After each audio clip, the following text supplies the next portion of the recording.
को 6 बजे थम जाएगा छठे चरण का शोर।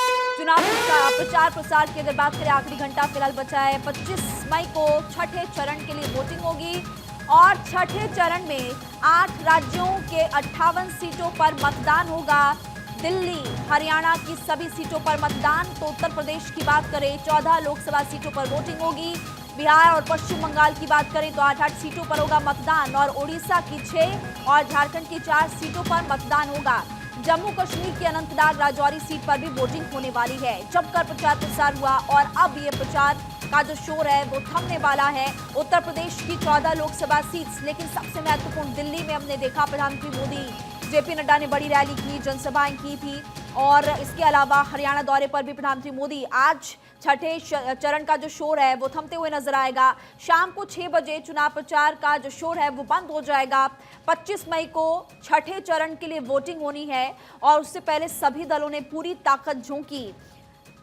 बीजेपी एक तरफ जहां 400 पार का नारा फिर से दोहराते हुए नजर आई थी, वहीं पर INDI गठबंधन के तमाम दल भी अपनी जीत को लेकर आश्वस्त नजर आए।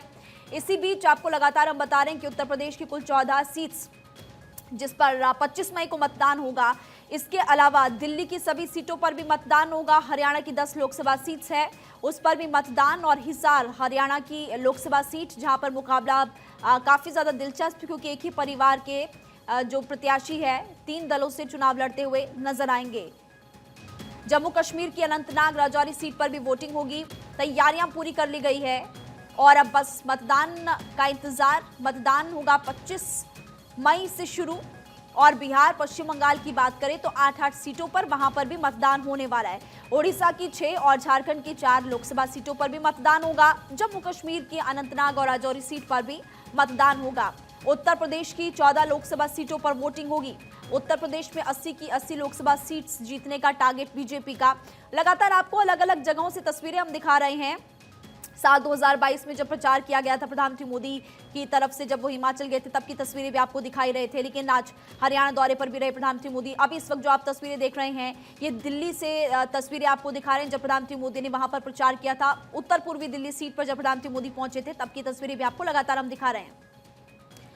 हमारे साथ हमारे तमाम सहयोगी इस वक्त जुड़े हुए हैं। रांची से धनंजय मंडल और गौरव मिश्रा दिल्ली से हमारे साथ जुड़े हैं। जौनपुर से अभिषेक मिश्रा और थानेश्वर शर्मा चंडीगढ़ से इस वक्त हमारे साथ जुड़े हैं।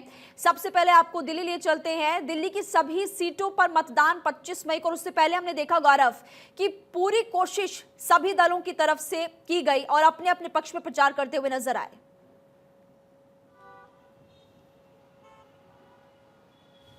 गौरव, क्या आप तक आवाज पहुंच पा रही है? दिल्ली में सार्वजनिक अवकाश तो दे दिया प्रशासन ने। थानेश्वर का रुख करते हैं। चंडीगढ़ से थानेश्वर भी लगातार हमारे साथ जुड़े हुए हैं। थानेश्वर, हरियाणा की बात करें, हरियाणा की 10 लोकसभा सीट्स जिस पर मतदान होना है 25 मई को, और इससे पहले हमने देखा कि प्रधानमंत्री मोदी भी हरियाणा पहुंचे और प्रचार प्रसार करते हुए नजर आए। दोबारा सभी सहयोगियों के पास हम लौटेंगे, लेकिन देखिए इस वक्त कुछ खास तस्वीरें सामने आ रही है।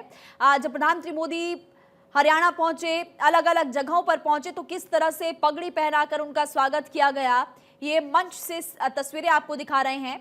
लेकिन सबसे महत्वपूर्ण बात कि अब से 1 घंटा बचा है और चुनाव प्रचार का जो शोर है वो थमने वाला है।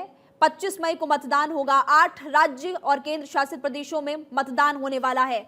जौनपुर आपको लिए चलते हैं। अभिषेक मिश्रा इस वक्त हमारे साथ जुड़े हुए हैं। मुकाबला बहुत ही दिलचस्प और उससे पहले प्रचार भी जोरों शोरों से किया गया। अभिषेक,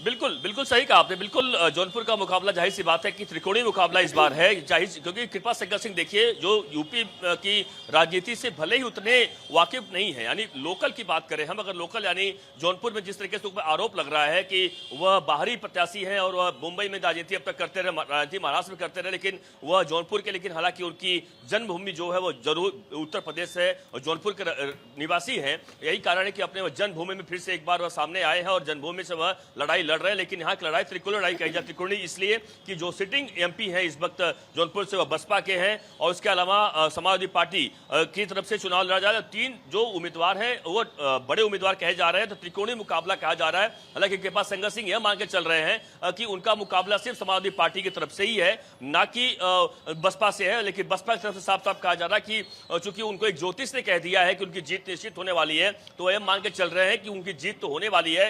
लेकिन सच्चाई है कि लड़ाई जो है जौनपुर लोकसभा की बात करें तो वह जरूर त्रिकोणीय मुकाबला कहा जा रहा है। लेकिन वहीं जौनपुर, चूंकि जौनपुर जो शहर है यानी जो जिला है उसमें 2 लोकसभा आती है, एक जौनपुर और एक मछली शहर। और मछली शहर की बात करें, मछली शहर से आपको पता है बीपी सरोज जो कि वर्तमान में बीजेपी से ही सांसद हैं, उनका ही मुकाबला बिल्कुल आप बता रहे हैं कि माना जा रहा है। मुकाबला बेहद दिलचस्प है।